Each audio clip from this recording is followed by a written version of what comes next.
D'une grande école à une autre, le règlement intérieur du conseil d'établissement au cœur de la journée pédagogique de l'École normale supérieure d'enseignement technique, l'ENSET, présidée par le directeur général de cette école. Cette journée était l'occasion pour les participants de se mettre à jour sur le fonctionnement. Ahmed Beni Evaka, Louis Bestar Lenyongo. Tenue décontractée du week-end, document sous le bras, le directeur général de l'ENSET démarre cette journée pédagogique sur des chapeaux de roue.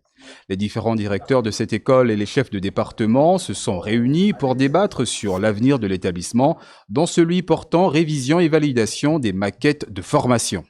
Il fallait obligatoirement 3 ans après organiser ce conseil d'établissement pour finalement sortir la Bible des formations qui regroupe le cycle de formation, donc des licences et des masters.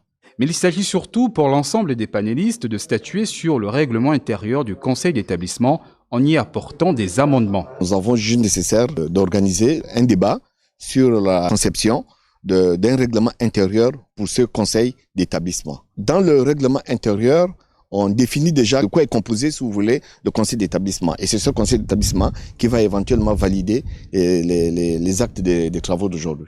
Entre débats, propositions, plans d'action pour l'année académique en cours, voire les prochaines, les travaux de cette journée de réflexion seront soumis à l'appréciation du ministère de tutelle pour homologation. Une fois rendu public, les étudiants pourraient librement consulter les offres de formation de l'ENSET